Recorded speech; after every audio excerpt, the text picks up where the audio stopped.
Hello बच्चों। तो आज का जो हमारा टॉपिक है वो है आइसोमरिज्म। इससे पहले मैंने आईयूपीएससी नॉमेनक्लेचर का वीडियो मैंने बनाया था, तो आई होप कि आपने उसे देखा होगा। अगर आपको जरूरत होगी तो, और कोई प्रॉब्लम होगी तो हमें आप मैसेज करिएगा। आज का जो हमारा टॉपिक है वो है आइसोमरिज्म, है ना। ऑर्गेनिक कंपाउंड में आइसोमरिज्म हमें पढ़ना है। तो बेटा आइसोमरिज्म में हम अगर मान लो दो कंपाउंड हमारे पास हैं, इसको समझो जरा। मान लो दो कंपाउंड है हमारे पास, अलग अलग कंपाउंड। मान लो मान लो ऐसे हमारे पास लैब में जो केमिकल्स के जो है ऐसे छोटे डब्बे रखे हुए होते हैं। तो अगर तुमसे कोई कंपाउंड कहा जाए लाने के लिए तो तुम यहाँ पर क्या लिखोगे? यहाँ पर दो चीजें तुम देख सकते हो। यहाँ पर तुम नेम देख सकते हो, नेम, या तो इस पे तुम मॉलिक्यूलर फार्मूला। मान लो तुम्हें सल्फ्यूरिक एसिड है तो हो सकता है इस पे मॉलिक्यूलर फार्मूला लिखा हुआ हो, H2SO4। तो बेटा नेम और स्ट्रक्चर एक ही चीज होता है ना। नेम और स्ट्रक्चर एक ही होता है आईयूपीएससी में, क्योंकि आपको बहुत अच्छे से पता है कि अगर स्ट्रक्चर बदलेगा तो नाम बदल जाएगा। तो जैसा नाम होगा वैसे ही उसका स्ट्रक्चर होगा। तो हम नेम को स्ट्रक्चर का सिमिलर मान लेंगे कि ये दोनों एक ही हैं। तो यानी कि हमारे पास केमिकल्स को पहचानने के लिए दो तरीके हैं। एक तरीका है उसका केमिकल फार्मूला और दूसरा है उसका स्ट्रक्चर। ध्यान से देखिए, हम कहेंगे कि जो कंपाउंड है, कोई भी कंपाउंड, उस कंपाउंड को पहचानने के लिए,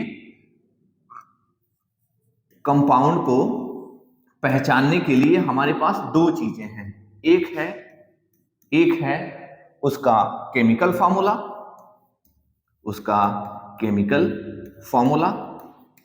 और दूसरा है उसका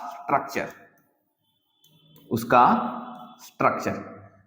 ठीक है, केमिकल फार्मूला या स्ट्रक्चर को ही हम क्या कह रहे हैं? नेम का आइडेंटिकल मान रहे हैं कि नेम और स्ट्रक्चर एक ही है। एक बार मैं फिर से आपको बता दूं, मैं हूं मनीष दुबे और मैं आपको पढ़ा रहा हूं isomerism in organic compound class 10th के पॉइंट ऑफ व्यू से। तो बेटा मैंने कहा कि आप कॉपी और पेन लीजिए, और बहुत छोटा सा टॉपिक है, मुश्किल से 5 या 7 मिनट का वीडियो बनेगा और फिर ये आपसे गलत नहीं होगा। तो हम कहेंगे कि देखो बेटा, आइसोमरिज्म में कभी कभी ऐसा होता है कि दो या दो से अधिक कंपाउंड के, 2 या 3 या 4 कंपाउंड के जो केमिकल फार्मूला है वो सिमिलर हो जाता है। ध्यान से देखो, केमिकल फार्मूला जो है वो सिमिलर हो जाता है और जो स्ट्रक्चरल फार्मूला होता है वो डिफरेंट होता है। तो हम कहेंगे कि ये जो आइसोमरिज्म का टॉपिक है, आइसोमर का क्या मतलब है? व्हाट डज मीन, है ना, what does it mean isomer का क्या मतलब है? तो हम कहेंगे जब दो या दो से अधिक कंपाउंड का केमिकल फार्मूला सिमिलर हो और उनका स्ट्रक्चरल फार्मूला अलग अलग हो तो हम उसे कहेंगे आइसोमरिज्म। यानी कि ये दोनों कंपाउंड हैं, ये दोनों आइसोमर कहलाएंगे। ठीक है, अभी हम इसका डेफिनेशन आपको बता देंगे, उसका स्क्रीनशॉट आप ले लीजिएगा, थोड़ा इसे और डिटेल में समझिए। जैसे मान लिया हमारे पास एक फार्मूला है इथाइल अल्कोहल का, ये देखिए हमारे पास एक फार्मूला है इथाइल अल्कोहल का, देखिए CH3CH2OH। अब हम क्या करते हैं, अब इसका अगर हम फार्मूला बनाएंगे तो देखो क्या बनाएंगे, दोनों कार्बन को जोड़ेंगे तो कितने कार्बन आएंगे? C2 आएगा। हाइड्रोजन जोड़ेंगे 3 2 5 और 1 6, हाइड्रोजन 6 आएगा और एक आएगा ऑक्सीजन। तो हम कहेंगे कि इसका जो केमिकल फार्मूला है वो C2H6 है। इसके अलावा एक फार्मूला है, कंपाउंड है मिथॉक्सीमीथेन। क्या नाम है बेटा इसका? इसका नाम है मिथॉक्सीमीथेन। तो हम कहेंगे ये मिथॉक्सीमीथेन है, इसका केमिकल फार्मूला देखेंगे तो क्या होगा? 2 कार्बन है यहाँ, तो C2 और 3 और 3, यानी कि देखो बेटा जो फार्मूला इसका है ऊपर वाले का, पहले वाले का फार्मूला क्या है? C2H6 है। दूसरे वाले का फार्मूला क्या है? C2H6 है। अब C2H6O है, सॉरी, है ना, C2H6O है। तो हम कहेंगे इस C2H6O से मिथॉक्सीमीथेन को भी हम रिप्रेजेंट कर सकते हैं और इथाइल अल्कोहल को भी, या इथेनॉल को भी इंडिकेट कर सकते हैं। तो हम कहेंगे कि ये दोनों एक दूसरे के आइसोमर हैं, क्योंकि इनका केमिकल फार्मूला, इन दोनों का केमिकल फार्मूला एक ही है, सिमिलर है, बट इनका स्ट्रक्चर अलग अलग है। तो बेटा फिर से आई होप कि आपको इसका डेफिनेशन याद हो गया होगा कि दो या दो से अधिक कंपाउंड जिनके केमिकल फार्मूला सिमिलर हो और उनका जो है स्ट्रक्चर अलग अलग हो। ठीक है, तो इसका डेफिनेशन मैंने यहां पहले से लिख रखा है। द फिनोमेना, एक मिनट बेटा, ये थोड़ा सा ब्लर आ रहा है, इसको मैं सही करता हूं, एक मिनट, थोड़ा सा वेट करिए आप। ये थोड़ा सा ब्लर आ रहा है, इसको, है ना।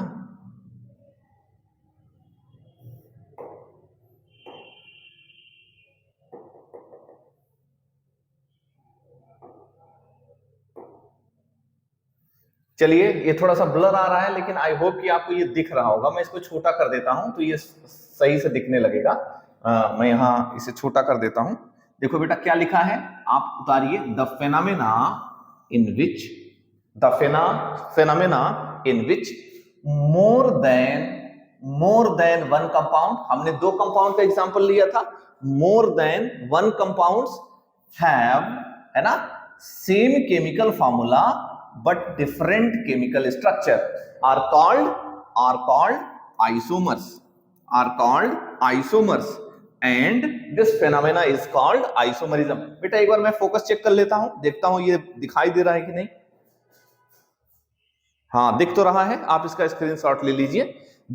तो हम कहेंगे the phenomena in which more than one compound have same chemical formula but different chemical structures are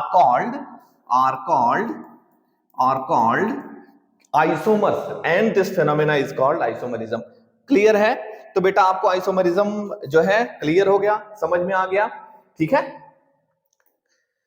चलिए अब आइए इसके क्वेश्चंस पे कि क्वेश्चंस आते कैसे हैं। तो बेटा इसमें आइसोमर बनाने को आता है, जैसे जो है अगर हम आइसोमर में, जैसे मान लिया देखो CH4 है, CH3 है, ठीक है, एक और है होमोलॉगस सीरीज ऑफ एल्केन बनाते हैं, CH3 CH2 CH3, ठीक है, एक और ले लेते हैं CH3 CH2 CH2 CH3, और एक और है CH3 पेंटेन ले लेंगे, CH2 CH2 CH2 CH3।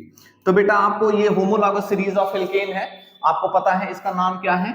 I hope कि आपने पिछला वीडियो देखा है। इसका नाम क्या है, मीथेन है। इसका नाम क्या है, इथेन है। इसका नाम क्या है, प्रोपेन है, प्रोपेन है ना।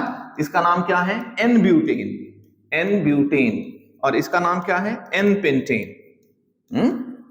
तो देखो बेटा आज आपको इस बात का जवाब मिलेगा कि यहाँ एन क्यों लगाते हैं। एन स्टैंड फॉर नॉर्मल, अगर हम इसे डिटेल में पढ़ेंगे तो हम लिखेंगे इसे नॉर्मल ब्यूटेन। तो बेटा एक क्वेश्चन आपका आ जाएगा, एन ब्यूटेन में, एन ब्यूटेन के सारे आइसोमर शो करिए। एक और क्वेश्चन आ सकता है, एन पेंटेन में सारे आइसोमर शो करिए।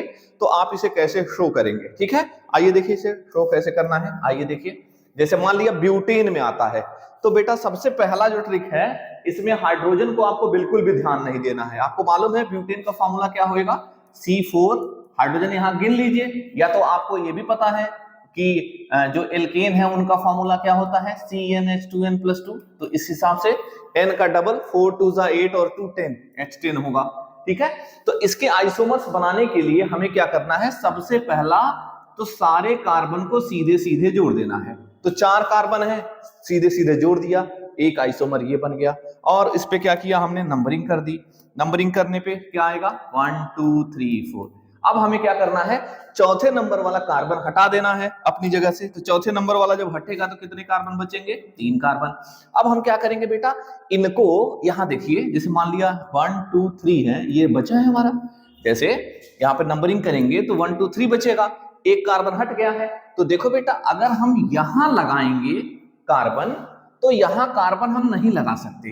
क्यों, क्योंकि वो पहला स्ट्रक्चर ही होगा, क्योंकि मैंने आपको आईयूपीएसी नॉमेनक्लेचर बताया है कि इसका नाम अगर हम लिखेंगे तो नंबरिंग बेटा यहां से हो जाएगी 1 2 3 4, तो इसका नाम फिर ब्यूटेन हो जाएगा। तो इससे आप समझ लीजिए कि कभी भी आइसोमर बनाते समय पहले पोजीशन पे कार्बन नहीं लगाना है और तीसरे पे भी नहीं लगाना है, क्योंकि फिर भी तब पेरेंट कार्बन चेन सेलेक्ट ऐसे करेंगे 1 2 3 और 4, फिर ये ब्यूटेन हो जाएगा। यानी कि पहले पे अगर आप कोई कार्बन लगाते हैं तो स्ट्रक्चर चेंज नहीं होता है। लास्ट पे कोई लगाएंगे तब भी स्ट्रक्चर चेंज नहीं होगा। तो मैं आपको बता देता हूं, पहले पे नहीं लगा सकते, थर्ड पे नहीं लगा सकते, यानी लास्ट पे नहीं लगा सकते, तो बचा क्या? देखिए ये बीच में लगा दिया। तो बेटा इसके सिर्फ 2 ही आइसोमर बनेंगे, ये बहुत आसान है। अब हम हाइड्रोजन भर देंगे। हाइड्रोजन भरना आपको बताया था, सबसे किनारे 3 हाइड्रोजन, इसके किनारे 3 हाइड्रोजन, जो किनारे हाइड्रोजन है वहां क्या हो जाएगा? 3 हाइड्रोजन हो जाएगा, और एक बीच जो है H आ जाएगा। ठीक है, तो अब इसमें हाइड्रोजन भरेंगे, 2 हाइड्रोजन। तो बेटा पहले वाले का नाम क्या है? N butane. एन नॉर्मल का मतलब सीधी चेन है, कोई ब्रांच नहीं है। दूसरे वाले का नाम आप बताइए, क्या नाम होगा बेटा? 2 मिथाइल प्रोपेन।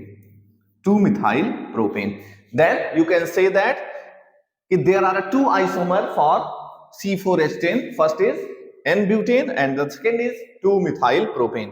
क्लियर है? बहुत ही अच्छा। चलिए अब अगला क्वेश्चन लगाते हैं 5 कार्बन का। ठीक है, 5 कार्बन के क्वेश्चन आएंगे तो मैंने जो 2 ट्रिक बताया है, सबसे पहला काम क्या है?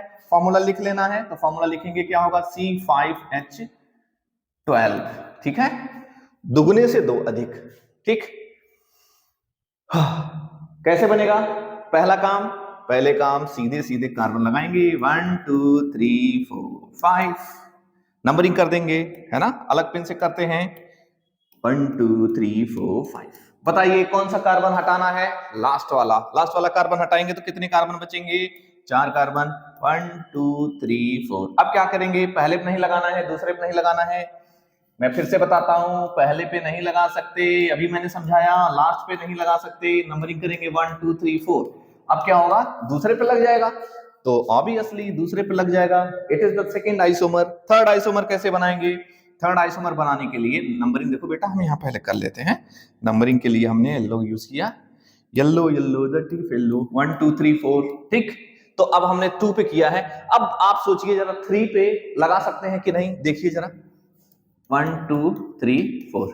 मान लीजिए नंबरिंग है 1 2 3 4 और आपने 3 पे लगा दिया, तब तो बेटा ये हो जाएगा गलत, क्योंकि ये 2 वाला ही लिखा हुआ है, क्योंकि अब ये नंबरिंग गलत हो जाएगी ना। हमने क्या किया था? पेरेंट कार्बन चेन सेलेक्ट करने के बाद हमें नंबरिंग ऐसे करनी थी कि फंक्शनल ग्रुप या सब्स्टिट्यूएंट को कम नंबर मिले। तो बेटा देखो ये दूसरे वाले पे है, तो कह दो यही वाला स्ट्रक्चर पलट के लिखा गया है, तो बेटा आप थर्ड पे नहीं लगा सकते। तो अब क्या कर सकते? अब बेटा हमारे पास एक रास्ता है कि चौथा वाला कार्बन हटा दीजिए। तो चौथा वाला कार्बन हटाएंगे तो कितने कार्बन बचेंगे? सोचिए 1 2 3, 3 बचेंगे, नंबर होगा 1 2 3। अब आप बताइए कहां कहां नहीं लगा सकते? बहुत अच्छे, फर्स्ट पे नहीं लगा सकते, थर्ड पे नहीं लगा सकते।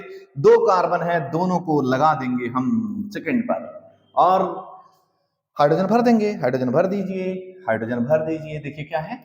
CH3 CH2 CH2 CH2 CH3 CH3। किनारे किनारे जहां जहां कार्बन है वहां 3 हाइड्रोजन लगा दो ना, है ना? यहाँ 3 3 3 3, यहाँ हो जाएगा 1, यहाँ हो जाएगा 2। क्लियर है? यानी कि बताइए C5H12 को इंडिकेट करने के लिए हमारे पास 3 कंपाउंड्स हैं। पहले वाले का नाम है N पेंटेन।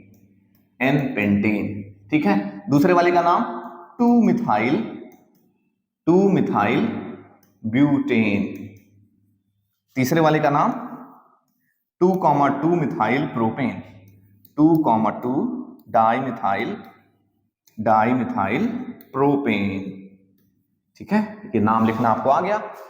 और इस तरह से बेटा आप ध्यान रखिएगा आइसोमरिज्म का डेफिनेशन क्या है। 2 आइसोमर ब्यूटेन और पेंटीन का सारे आइसोमर्स आ सकते हैं, इसके अलावा और कोई क्वेश्चन नहीं आएगा, है ना? एक मिथॉक्सीमीथेन है। और कोई डाउट है तो हमें बताइए। आई होप कि आपको ये वीडियो समझ में आया। अगला वीडियो आप हमें कमेंट करके बताइए क्या चाहिए आपको। तब तक अगले वीडियो तक बाय, बेस्ट ऑफ।